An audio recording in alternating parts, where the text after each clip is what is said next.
नमस्कार दोस्तों, एनालिसिस ई क्लासेस में आप सभी का हार्दिक स्वागत है।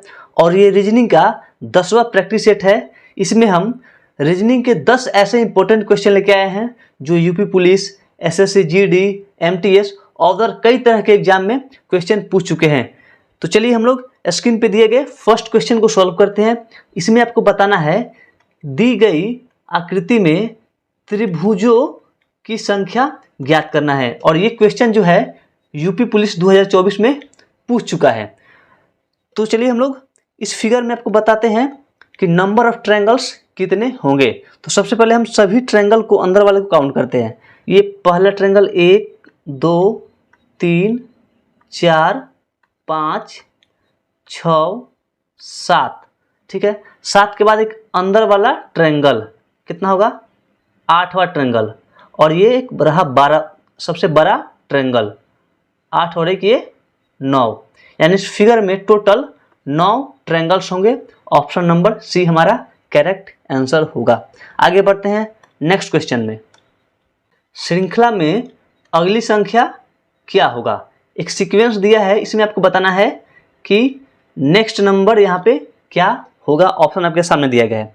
ऐसा करते हैं, इसमें एक तरीका लगाते हैं। जैसे यहाँ पे 9 है, 9 किसका स्क्वायर होता है, ये होता है 3 का स्क्वायर, ठीक है।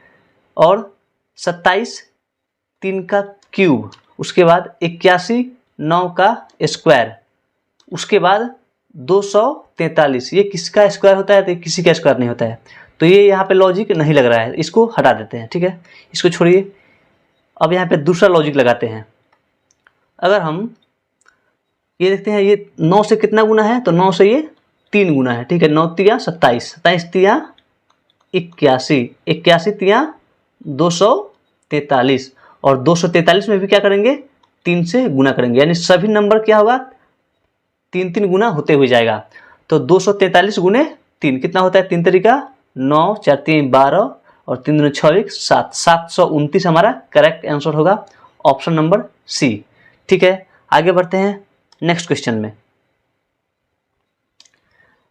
इसमें बताना है कि अगला आकृति ज्ञात करना है। एक 3 फिगर दिया है, ठीक है। 3 फिगर किसी न किसी सीक्वेंस से आगे बढ़ रहे हैं। तो इसमें जो 4 नंबर पे फिगर आएगा वो चारों ऑप्शन में से कौन सा करेक्ट होगा, ये आपको बताना है। तो फिगर में आप देखिए कि नेक्स्ट फिगर किस सीक्वेंस से आगे बढ़ रहा है। जैसे यहाँ पे एक क्या है, सबसे बड़ा स्क्वायर है, ठीक है। स्क्वायर के अंदर क्या है, एक आयत है, और आयत के अंदर क्या है, एक ट्रायंगल है। ट्रायंगल का क्या है, फेस ऊपर की तरफ है। अगला फिगर में क्या है, ये भी यहाँ पे एक स्क्वायर है, ठीक है। ये भी यहाँ पे क्या है, आयत है, और ट्रायंगल का क्या हुआ है, फेस दाहिने तरफ क्या हुआ है, घूम गया है। ट्रायंगल का फेस दाहिने तरफ घूम गया है, यानी क्लॉकवाइज घूम रहा है। सेम ये भी वैसे ही है, इसके अंदर ट्रायंगल क्या हुआ है, क्लॉकवाइज घूम रहा है। यानी इसका जो अगला होगा इस तरीके से बन सकता है। ये आपका रहा एक स्क्वायर, इसके अंदर एक आयत, और ट्रायंगल फिर घूमेगा कैसे, क्लॉकवाइज। तो सॉरी, यहाँ पे ऐसे होगा, ये रहा यहाँ पे आपका इस तरीका से। ऐसा ऑप्शन कौन सा दिख रहा है, तो ये हमारा option number B correct answer होगा, ठीक है। आगे बढ़ते हैं नेक्स्ट क्वेश्चन में। सदृश्य पूरा कीजिए, ठीक है। जैसे भारत का संबंध किससे है, एशिया से, वैसे ही इटली का संबंध किससे होगा। 4 ऑप्शन दिया है, यूरोप, अफ्रीका, अंटार्कटिका और एशिया, ठीक है। अब यहाँ पे देखिए कौन सा लॉजिक लगा हुआ है। भारत का संबंध किससे है, एशिया से है, यानी भारत किस महादेश में आता है, तो एशिया महादेश में। भारत एशिया महादेश में आता है। वैसे ही इटली किस महादेश में आएगा, तो इटली यूरोप महादेश में आता है। किस में आता है, इटली, इटली यूरोप में आता है। ऑप्शन नंबर ए हमारा करेक्ट होगा। आगे बढ़ते हैं नेक्स्ट क्वेश्चन में। किसी कूट भाषा में यदि गोल्ड को 715124 के रूप में लिखा जाता है, तो उस भाषा में प्लान को क्या लिखा जाएगा, ठीक है। गोल्ड को क्या लिखा गया है, GOLD, गोल्ड को लिखा गया है 7 1 5 1 2 4। अब देखिए यहाँ पे अल्फ़ाबेट में जी कितने नंबर पे आता है? जी आता है 7 नंबर पे। ओ कितना नंबर पे आता है? ओ आता है आपका 15 नंबर पे, ठीक है। एल कितना नंबर पे आता है? एल आता है 12 नंबर पे। डी कितना नंबर पे आता है? डी आपका आता है 4 नंबर पे, ठीक है। सेम वैसे ही प्लान का करेंगे, पी एल ए एन। तो अल्फ़ाबेट में पी कितना नंबर पे आता है? पी आता है 16 नंबर पे। एल कितना नंबर पे आता है? एल आता है 12 नंबर पे। ए कितना नंबर पे आता है? ए आता है 1 नंबर पे। एन कितना नंबर पे आता है? एन आता है 14 नंबर पे, यानी 1 6 1 2 1 1 4। 16 12 114। 16 12 114 कौन सा है? ऑप्शन नंबर सी हमारा करेक्ट आंसर होगा, ठीक है। आगे बढ़ते हैं नेक्स्ट क्वेश्चन में। दी गई आकृति में कितने वर्ग हैं? इस फिगर में आपको बताना है कि टोटल कितना वर्गों की संख्या है, ठीक है जी। चलिए काउंट करते हैं। तो सबसे पहले आप काउंट कीजिए, एक रहा ये स्क्वायर, एक और यहाँ पे एक, तो टोटल ये कितने होंगे? टोटल ये 2 स्क्वायर हो गए, ठीक है, छोटा वाला बॉक्स के अंदर। तो 2 प्लस, अब आइए, अब आते हैं सबसे बड़ा वाला स्क्वायर पे, इस पे आते हैं, ठीक है। प्लस काउंट कीजिए एक और, प्लस यहाँ पे आइए, ये रहा एक और स्क्वायर। ऐसे कितने बनेंगे? ऐसे 4 बनेंगे, ठीक है ना। ऐसे 4 स्क्वायर बनेंगे।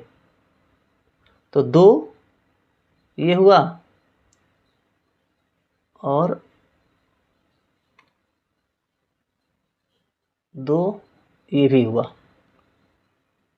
तो 4 बन गए ये, 1 2 3 और ये 4। तो यहाँ पे हो गया 4 और 3 और 4 कितना? 7। यानी इस फिगर में टोटल स्क्वायर की संख्या कितना होगा? तो 7 होगा, ऑप्शन नंबर सी। आगे बढ़ते हैं नेक्स्ट क्वेश्चन में। यदि पूर्व को पश्चिम से बदल दिया जाए तो दक्षिण पश्चिम को किसके द्वारा प्रतिस्थापित किया जाएगा, ठीक है। तो सबसे पहले हम इसका एक डायरेक्शन ग्राफ बनाते हैं। ये हुआ आपका डायरेक्शन। इधर क्या होता है? इस साइड होता है पूर्व, यहाँ पे पश्चिम, ऊपर उत्तर और नीचे दक्षिण, ठीक है। अब क्वेश्चन में क्या बताया है? यदि पूर्व को पश्चिम से बदल दिया जाए, यहाँ पूर्व है तो इसको हम क्या कर देते हैं? पश्चिम से एक्सचेंज कर देते हैं। तो यहाँ पे आ जाएगा, मान लीजिए पश्चिम, ठीक है, और यहाँ पे आ जाएगा पूर्व, इसको हम कट कर देते हैं, ठीक है। अब करना क्या है आपको? दक्षिण पश्चिम को किसके द्वारा स्थापित किया जाएगा, ठीक है जी। चलिए, ये रहा आपका दक्षिण पश्चिम, किसको रिप्रेजेंट करेगा? अब देखिए, दक्षिण पश्चिम के ठीक अपोजिट क्या करेंगे? क्या होगा? ये उत्तर और पूर्व होगा। इसको सबसे पहले हम लोग एंटी क्लॉकवाइज जाते हैं। एंटी क्लॉकवाइज ये रहा आपका, फिर यहाँ पे ये रहा। तो हम दक्षिण और पश्चिम जो है वो किसको रिप्रेजेंट करेगा? तो उत्तर और पूर्व को, क्योंकि ये एंटी क्लॉकवाइज के हिसाब से घूमते हुए जा रहा है। और दक्षिण पश्चिम क्या है?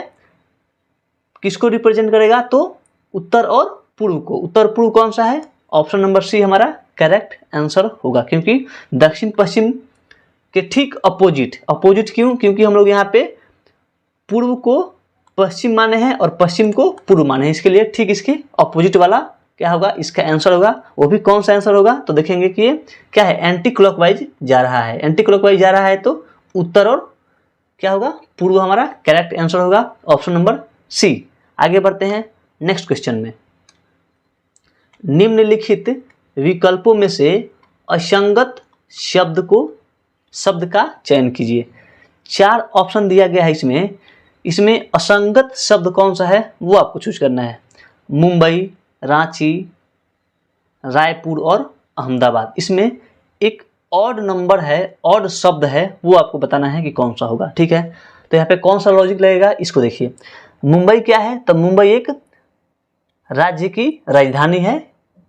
ठीक, उसी प्रकार रांची भी क्या है, रांची राज्य की राजधानी है। रायपुर भी क्या है, रायपुर भी एक राज्य की राजधानी है। और अहमदाबाद क्या है, अहमदाबाद एक शहर का नाम है। और अहमदाबाद कहाँ आता है, तो ये आता है गुजरात में। गुजरात का राजधानी कहाँ, गांधीनगर। गुजरात का राजधानी गांधीनगर। मुंबई किसका राजधानी है, तो महाराष्ट्र का राजधानी कहाँ पे है, मुंबई। वैसे ही रांची कहाँ का है, तो रांची है ये झारखंड का। ठीक है, ये है झारखंड का। तो इसमें अहमदाबाद क्या है, एक असंगत शब्द है, ऑड नंबर है। ये 3 नंबर क्या है, 3 शब्द क्या है, तो 3 शब्द हैं राज्य की राजधानी, लेकिन अहमदाबाद क्या है, एक शहर का नाम है। तो हमारा आंसर क्या होगा, ऑप्शन नंबर डी। आगे बढ़ते हैं नेक्स्ट क्वेश्चन में। अक्षरों के उस संयोजन का चयन कीजिए जिन्हें दी गई श्रृंखला के अतिरिक्त स्थानों में क्रमिक रूप से रखने पर श्रृंखला पूरी हो जाएगी। एक सीक्वेंस दिया गया, इसमें कौन सा ऑप्शन रखिएगा तो ये श्रृंखला पूरी तरह से कंप्लीट हो जाएगी। ठीक है, इसको कैसे सॉल्व कीजिएगा, तो सबसे पहले हम इसको 3 भाग में डिवाइड करते हैं। पी स्पेस स्पेस, फिर पी ओ, फिर स्पेस, फिर पी स्पेस पी, फिर स्पेस ओ पी। ठीक है, टोटल 12 नंबर है इसमें, और 12 को हम 4 पार्ट में हम कर दिए। ठीक है, 3 और एक साथ। अब यहाँ पे देखिए P के बाद क्या आपको कुछ दिख रहा है, P के बाद सब यहाँ पे P है, अब यहाँ भी P है, अब यहाँ भी P है। तो इस P के बाद क्या है, P के बाद है O। और हम इस P के बाद O लिखते हैं तो कौन सा ऑप्शन दिख रहा है, फर्स्ट में O से स्टार्ट होने वाला। तो 2 ऑप्शन दिख रहा है, इसको पहले हम लोग ट्राई करते हैं। इसको छोड़ दीजिए, अभी इन 2 ऑप्शन को ट्राई करते हैं। पहले क्या है, O। ठीक है, अब देखिए PO, अब यहाँ पे P और O आ सकता है, P और O आ सकता है। यहाँ पे क्या है, सभी में स्टार्टिंग क्या है, P से है। तो अगर यहाँ पे भी P लिखते हैं तो क्या होगा, POP, POP यानी OP, फिर POP, फिर P लिखिए, फिर PO, फिर यहाँ पे बीच में O, तो POPO, फिर लास्ट में यहाँ पे क्या था, स्टार्टिंग में क्या फिल किए हैं, P किए हैं, यानी OPPOP। ऑप्शन कौन सा है, ऑप्शन नंबर डी हमारा करेक्ट आंसर होगा। और ये नंबर क्या है, सभी में सूटेबल कर रहा है। कैसे, चेक कीजिए, POP POP POP POP। ठीक है, कोई दिक्कत नहीं है। आगे बढ़ते हैं नेक्स्ट क्वेश्चन में। अगला पद क्या होगा, इसमें जैसे B रिप्रेजेंट करता है 16 को, वैसे ही E किसको रिप्रेजेंट करेगा। तो यहाँ पे कौन सा लॉजिक लगाइएगा, जैसे B है, B 16 को कैसे रिप्रेजेंट करेगा, कौन सा लॉजिक लगाएंगे तो 16 आएगा। ठीक है, अगर देखते हैं हम अल्फ़ाबेट में B कितने नंबर पे आता है, तो B आता है 2 नंबर पे। और 2 से 16 कैसे आएगा, इसको भी ट्राई करते हैं। 2 से 16 कैसे आएगा, 2 का ये कितना गुना है, 8 गुना है। अब करते हैं E कितना नंबर पे आता है, E है अल्फ़ाबेट में 5 नंबर पे आता है। E कितना नंबर पे आता है, E आता है 5 नंबर पे। तो 5 का कितना गुना करेंगे हम, 5 का 8 गुना करेंगे तो कितना होगा, 8 25 40। कोई ऑप्शन है 40 में, जी बिल्कुल नहीं है, यानी ये लॉजिक यहाँ पे काम नहीं करेगा। अब हम दूसरा लॉजिक लगाएंगे। ठीक है, ये लॉजिक यहाँ पे काम नहीं कर रहा है। ऐसा करते हैं, एक और तरीका लगाते हैं। अल्फ़ाबेट में B कितने नंबर पे आता है, B आता है 16 नंबर पे। सॉरी, B कितना पे आता है, B आता है 2 नंबर पे। और 2 का स्क्वायर कितना होता है, 2 का स्क्वायर होता है 4, और 4 का स्क्वायर कितना होता है 16, 2 बार स्क्वायर करने पे। अब देखिए ये लॉजिक यहाँ पे लगाइए। अल्फ़ाबेट में ई कितने नंबर पे आता है? ई आता है 5 नंबर पे। तो 5 का स्क्वायर कितना होता है? 25। और फिर 25 का एक बार और स्क्वायर करेंगे, कितना होता है 25 का स्क्वायर? 625। कोई ऑप्शन में 625 है? जी बिल्कुल, ऑप्शन नंबर ए। यानी यहाँ पे हमारा ये ट्रिक वर्क कर रहा है। कैसे करेंगे? तो सबसे पहले क्या करेंगे, बी कितना नंबर पे आता है? अल्फ़ाबेट में बी आता है 2 नंबर पे। तो 2 का स्क्वायर कितना? 4। फिर 4 का स्क्वायर 2 बार स्क्वायर करेंगे, तब जाके हमारा ये ट्रिक काम कर रहा है यहाँ पे। ठीक है, तो इस क्वेश्चन का आंसर क्या होगा? 625, option number A. I hope कि ये वीडियो आप सभी को काफ़ी पसंद आया होगा। अगर आप हमारे चैनल पे पहली बार आए हैं, वीडियो पहली बार देख रहे हैं, तो चैनल को सब्सक्राइब भी कर लीजिए और अपने दोस्तों में भी शेयर भी कर दीजिए। तो फिर मिलते हैं एक और नया वीडियो में, तब तक के लिए थैंक यू।